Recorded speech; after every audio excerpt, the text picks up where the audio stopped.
Hey y'all, welcome back. I tried to do my setup a little different. Now there's this light behind me.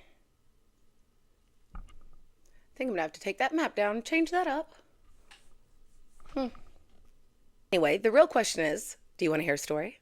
Because I have a story for you. I did this one recently for my TikTok channel and I fell in love with it. This is the story of Helen Ruth Spence, the daughter of the White River, out of St. Charles, Arkansas. Helen Ruth Spence was born February 23rd, 1912, aboard a houseboat on the White River. Helen and her family were river people, or river rats, to the drylanders of St. Charles. They were part of an entire community that lived on houseboats along the White River. And the children of this community went to school in St. Charles while their parents made a living hunting and fishing and collecting mussels. Some made molasses, others made moonshine. These people had their own unique culture. It was a simple life, but a beautiful one. They were free. I'm not sure what happened to Helen's mother other than she died when Helen was just a baby. She was raised by her father, Cicero, and her stepmother, Ada. She did have a sister named Edna who had some type of disability because she is listed as crippled in a few places. And inside this little community, everyone knew Helen. She was a lively girl, spunky and fearless, and also beautiful. And her father taught her to hunt and fish and shoot a gun. The river people were a tough lot, and Helen definitely had a tough streak, I think even more than she herself realized. But at her core, Helen was a girly girl. She loved to sew and embroider and make herself beautiful clothing. She liked to look nice, and she usually did. She was considered a very sweet and well-spoken girl, even with a limited education. She dropped out of school in the 9th grade, and shortly after she married a local boy named Buster Eaton. But Buster here was a moonshiner. And Helen didn't even drink that much. So their marriage didn't last long. After they separated, Helen returned home to the river and her father's houseboat. Her and Cicero were very close. He was considered a rough and tough man, but he was very gentle and affectionate with his daughter. And he was one of the men who often took people out onto the water to fish or as a ferry service. But on the morning of April 20th of 1930, when Helen was 17, one of her father's routine fishing trips changed her life forever. Cicero had taken a man out on the water, Jack Whirls, and his wife Ada had come along. It appears the men had been drinking rather heavily when an argument broke out. Some say because Jack started making lewd remarks at Ada. And during that argument, Jack shot Cicero. It didn't kill him right away, but then Jack dumped his body into the river. He then brutally assaulted and raped Ada, leaving her in critical condition. When she was found on the riverbank, she was taken to the hospital, but after being there 2 weeks, she died of her injuries. Helen was devastated. She'd lost her father and the only mother she'd ever known. It was later told by one of Helen's friends that, quote, when her father died, it was as though a light had gone out, leaving her groping in the dark. Poor Helen. After this, she didn't want to stay on the houseboat, so she moved to DeWitt.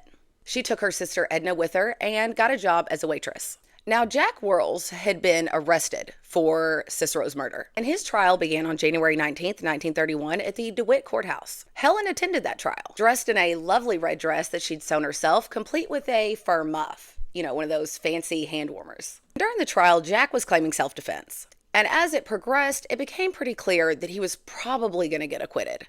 Before this could happen, shortly before the jury announced their decision, with Jack up there, smirking in his seat, Helen stood up, pulled a .45 from her fur muff, and shot him 4 times, square in the chest. Then she simply handed her gun to the sheriff and stood there, calmly watching as her father's killer bled out on that courtroom floor.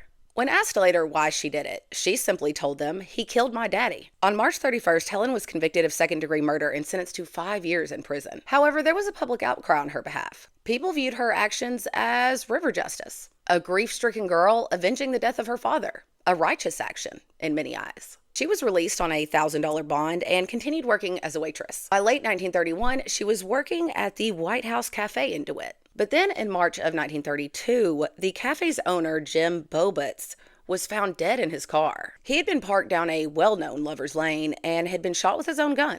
Suicide was ruled out, and the police were convinced a woman was involved, so Helen found herself being questioned again. But the authorities had no evidence against her, and so she was released. Just a few days later, she was indicted and placed in the DeWitt jail, but she had appealed for the courts for a retrial. And she was granted a new trial, though it took 9 months to get. But in late 1932, she was allowed to plead guilty to manslaughter, and her sentence was reduced from 5 years to 2 years. She was sent to the state prison farm in Jacksonville, which was Arkansas's first women's prison and locally known as the Pea Farm. But in February of 1933, Helen escaped the Pea Farm for the first time, only 22 days before she was eligible for parole.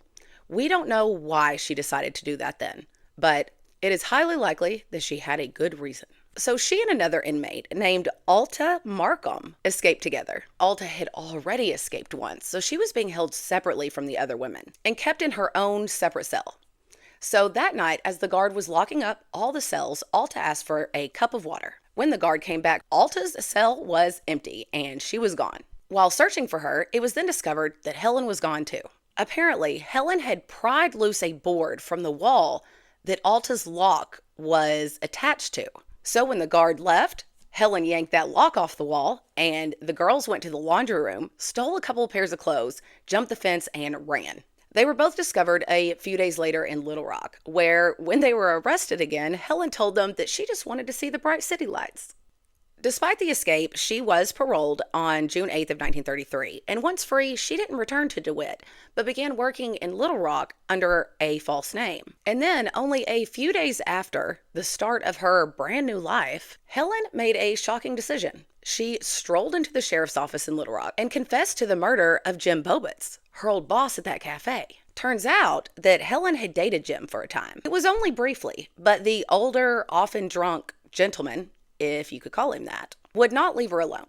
She said he was constantly following her and harassing her and annoying her. And he started making a lot of threats, especially towards a young man with whom she often kept company, a young man named John Black. And that day, Jim pulled up and told Helen that he planned to make good on that threat against John, unless she got in the car. So Helen got in the car. He drove down to that secluded spot and was attempting to force himself on her, when she grabbed his gun and shot it.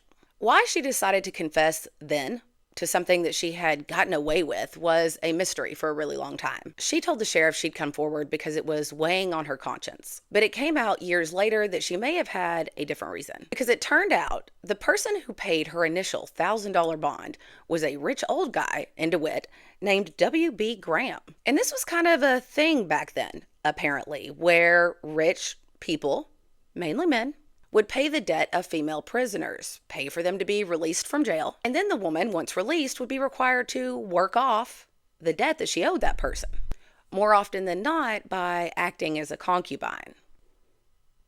And Helen chose prison, and I don't blame her. This also explains why she was living and working in Little Rock under that false name. She was probably trying to get away from that old boy. On July 3rd of 1933, less than a month after her release, Helen was sentenced to 10 years on that prison farm.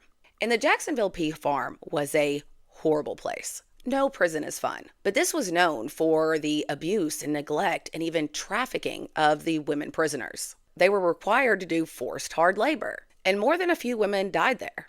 On September 14th of 1933, Helen made her next escape. The newspaper reported that she had jumped the fence and was cornered in a field by the tracking dogs. But the other ladies in the prison told a completely different story.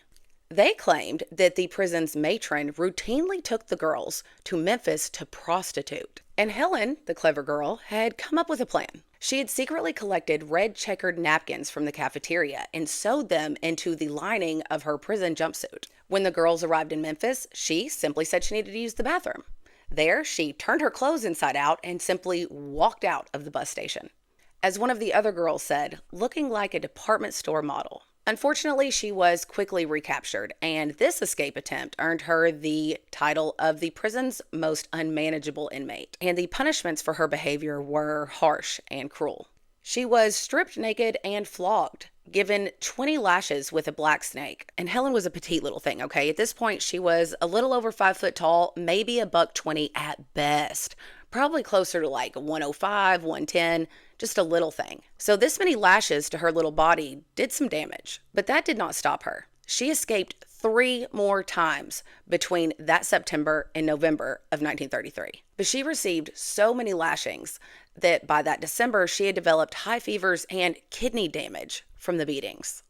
She was taken to a hospital, and she stayed there for a little while. But when she was returned to the prison, they separated her from the other women, and she was kept inside a small wooden cage. For months, she was let out only for meals. But eventually, they started to let her out again to work the fields. On July 11th, 1934, she was assigned to the strawberry fields. And there, she pretended to be sick so that she could go see the nurse. When she was told to go to the nurse, she went around the nurse's office to the guard's office. And there, she stole a set of clothes and the watchman's revolver off the desk. And she left a note, which stated, "To whom it may concern, I'll never be taken alive." She was pursued by the assistant superintendent named V.O. Brockman, along with a trusty guard, a good-behaviored convict acting as a guard, so they didn't have to pay actual guards. And they couldn't find Helen at first, but then they received an unfortunate call from a farmhouse that reported seeing Helen and said that she had pulled that gun on the farmer's wife, demanding to take their car, which the farmer's wife said no, and Helen just left. She really had no intention of hurting anyone who had not hurt her. But when she left the farmhouse, they made the call. So Brockman and Martin knew where to look. And they caught up with her about 9 miles away from the prison, walking along the highway. And Frank Martin, the trusty convict, shot Helen in the back of the head, right behind her ear. At 22 years old, the tragic life of Helen Spence came to a tragic end. Then, adding insult to injury, her body was put on display at the morgue, and thousands of people came to see the body of the notorious girl criminal who was constantly making headlines. The official record indicates that her body was eventually picked up by her elderly uncle, but the locals tell a different tale. They say that while Helen's body was still on display, the young man, John Black, broke into that funeral home in the dead of night, took Helen's body, and carried her home, back to St. Charles.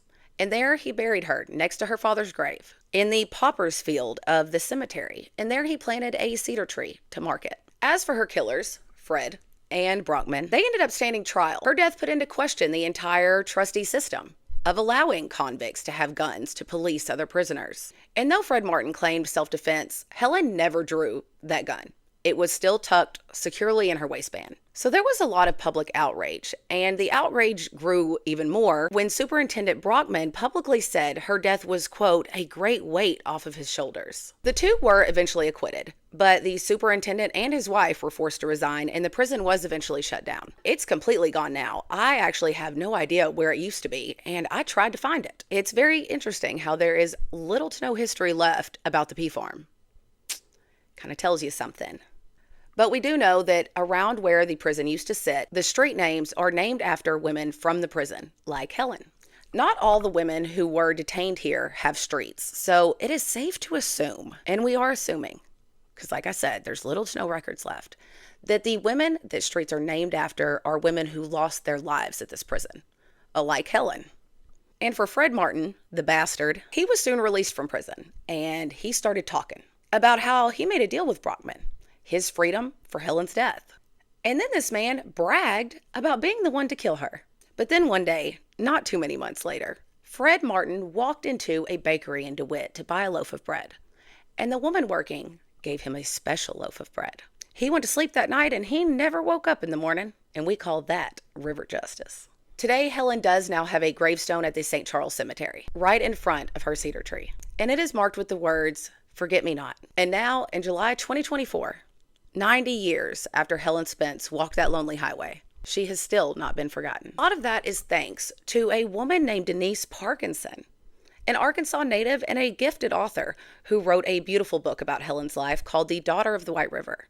If you've never read it, I highly recommend it. Another fun fact about Helen is that she inspired the character of Maddie Ross in the movie True Grit, which I love so much because if it's one thing that Helen Spence, the daughter of the White River, had, it was true grit. I hope y'all enjoyed this story, and please like and subscribe if you want to. You don't have to, but if you want to. I would love it if you did. And I will see y'all next time.